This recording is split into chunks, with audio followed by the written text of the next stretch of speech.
প্রিয় ছাত্রছাত্রীরা, সবাইকে আবারও স্বাগতম।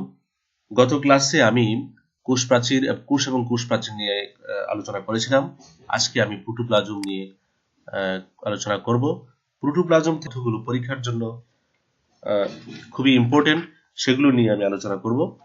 প্রথমেই আমি দেখতে পাচ্ছি যে প্রোটোপ্লাজম একটা বৈশিষ্ট্য দেওয়া আছে। প্রোটোপ্লাজম কোষের অর্ধতরল, স্বচ্ছ, কলেডালধর্মী সজীব পদার্থ। প্রোটোপ্লাজম কি জীবনের ভৌত ভিত্তি বলা হয়। বিজ্ঞানী হাক্সলে বলেছেন যে প্রোটোপ্লাজম হচ্ছে জীবনের ভৌত ভিত্তি, কারণ প্রোটোপ্লাজমই কোষের তথা দেহের সকল মৌলিক জৈবিক কার্যাদি সম্পন্ন করে থাকে। এজন্যই প্রোটোপ্লাজমকে জীবনের ভৌত ভিত্তি বলা হয়েছে। আরেকটি বৈশিষ্ট্য যে প্রোটোপ্লাজমে পানির পরিমাণ 70 থেকে 90%, অর্থাৎ 70 থেকে 90 ভাগ পানি থাকে।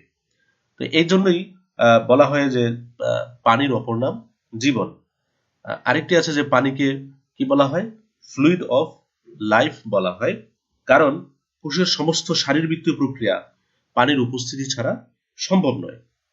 আবার পানির অভাবে প্রোটোপ্লাজম কি হতে পারে, শুকিয়ে মারা যেতে পারে। এছাড়া উদ্ভিদের ক্ষেত্রে বীজের অঙ্কুরোদ্গমের জন্য পানির প্রয়োজন হয়। আরেকটি বৈশিষ্ট্য যে প্রোটোপ্লাজম সবচেয়ে বেশি পরিমাণে প্রোটিন থাকে, অর্থাৎ প্রোটোপ্লাজমে সবচেয়ে বেশি পরিমাণে প্রোটিন থাকে। তারপরে আছে কার্বোহাইড্রেট, লিপিড এবং ভিটামিন। এছাড়াও প্রোটোপ্লাজমে আছে oxygen, hydrogen, nitrogen, carbon, copper, zinc, এগুলো থাকে। জীবের বিভিন্ন উত্তেজনায় প্রোটোপ্লাজম সাড়া প্রদান করে। এটা প্রোটোপ্লাজমের একটা জৈবিক বৈশিষ্ট্য। আরো কিছু জৈবিক বৈশিষ্ট্য আছে। অবিশ্রবণ প্রক্রিয়ায় প্রোটোপ্লাজম পানি গ্রহণ ও ত্যাগ করতে পারে, অর্থাৎ অবিশ্রবণ প্রক্রিয়ায় প্রোটোপ্লাজম পানিও গ্রহণ করে আবার ত্যাগও করে থাকে। জীবের খাদ্য তৈরি, খাদ্য হজম, আত্তীকরণ, শ্বসন, বৃদ্ধি, জনন ইত্যাদি সকল কাজ, অর্থাৎ বিপাকীয় কার্যকলাপ প্রোটোপ্লাজম করে থাকে। তাহলে প্রোটোপ্লাজম জীবের জন্য খাদ্য তৈরি করে, খাদ্য হজম করে, খাদ্য আত্তীকরণে, শ্বসন প্রক্রিয়ায়, বৃদ্ধিতে এবং জননে এসব বিপাকীয় কার্যকলাপে প্রোটোপ্লাজম অংশগ্রহণ করে থাকে। এছাড়াও আর কিছু বৈশিষ্ট্য আছে প্রোটোপ্লাজমের। প্রোটোপ্লাজম কখনো স্থির থাকে না। প্রোটোপ্লাজম একটি চলন রয়েছে। প্রোটোপ্লাজমের চলন দুই ধরনের হয়ে থাকে। একটা হলো একমুখী আবর্তন, আরেকটা হলো বহুমুখী আবর্তন। তো এই প্রোটোপ্লাজমের চলনকে বলা হয় সাইক্লোসিস।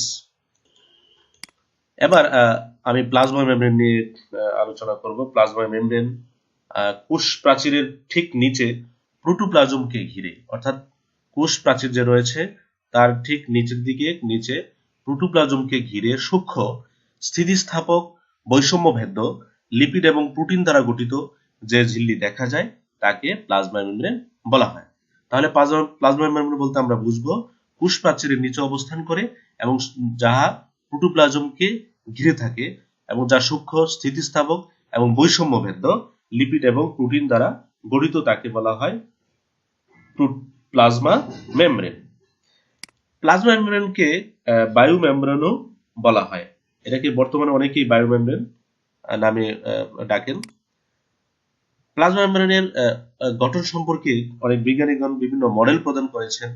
যেমন স্যান্ডউইচ মডেল প্রদান করেন বিজ্ঞানী ড্যানিয়েল এন্ড ডেভসন 1935 সালে। তারপর আছে ইউনিট মেমব্রেন প্রদান করেন বিজ্ঞানী রবার্টস 1959 সালে। তারপর আছে প্লাজমা মেমব্রেনের সবচেয়ে গ্রহণীয় যে মডেলটা সেটাকে বলা হয় ফ্লুইড মোজাইক মডেল। এই মডেলটি প্রদান করেন বিজ্ঞানী S J Singer and GL Nicolson 1972 সালে। প্লাজমা মেমব্রেনের দ্বিস্তর বিশিষ্ট, অর্থাৎ প্লাজমা মেমব্রেনটি দ্বিস্তর বিশিষ্ট, প্রতিটি স্তর ফসফোলিপিড দিয়ে গঠিত। প্রতিটি স্তর ফসফোলিপিড গঠিত। মাথাটি পানিগ্রাহী অর্থাৎ হাইড্রোফিলিক এবং লেজটি পানি বিদেশী। লেজটি তৈরি হয় ফ্যাটি অ্যাসিড দ্বারা এবং যে মাথাটি রয়েছে মাথাটি ফসফেট দ্বারা তৈরি হয়ে থাকে। ফসফেট হেড এবং ফ্যাটি অ্যাসিড লেজের মাঝে গ্লিসারল থাকে, অর্থাৎ প্লাজমা মেমব্রেনের যে ফসফেট হেড এবং ফ্যাটি অ্যাসিড যে লেজ রয়েছে তার মাঝে গ্লিসারল থাকে। আমরা এবার একটা ফ্লুইড মোজাইক মডেলের কোষ পর্দাটা দেখব। আমরা এখানে কোষ পর্দাটার ছবিটা দেখতে পাচ্ছি। আমি বলেছি যে দ্বিস্তর বিশিষ্ট ফসফোলিপিডের বাইলেয়ার দ্বারা তৈরি। এই যে মাথাটা এবং লেজটা, মাথাটা তৈরি হয় ফসফেট দ্বারা, এবং এই যে লেজটি রয়েছে, লেজটি তৈরি হয়েছে ফ্যাটি অ্যাসিড দ্বারা। মাথাটা হলো মাথাটা পানিগ্রাহী এবং লেজটি পানি বিদ্বেষী।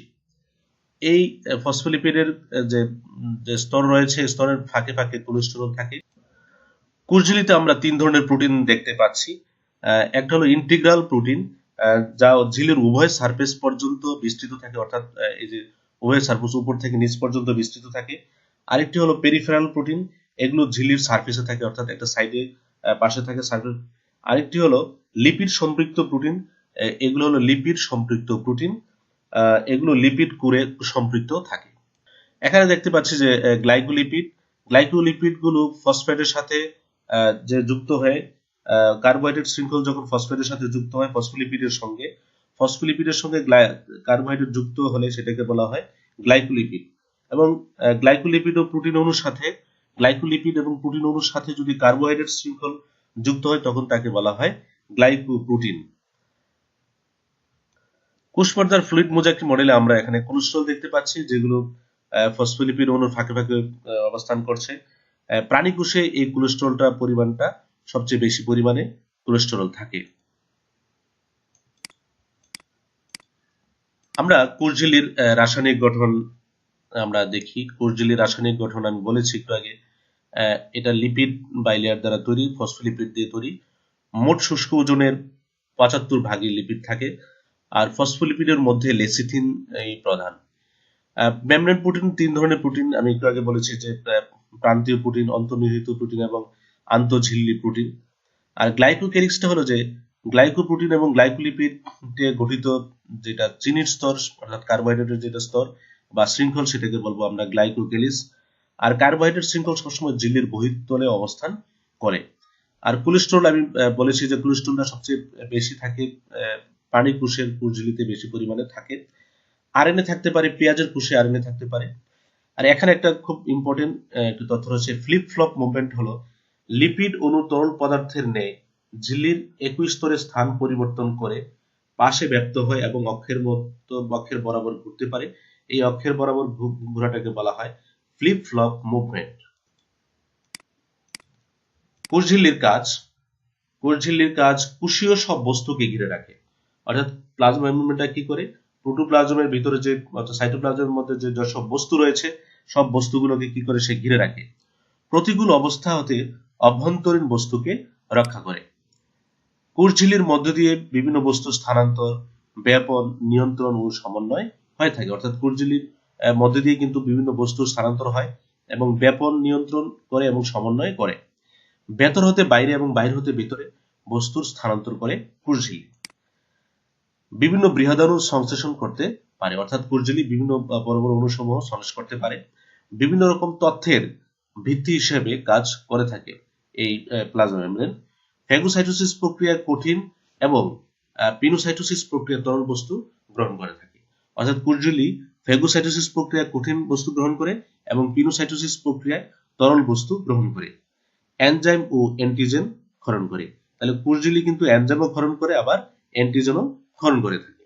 এগুলো হলো কোষঝিল্লির প্রধান কাজ। তো আজকে এই পর্যন্তই। সবাইকে ধন্যবাদ।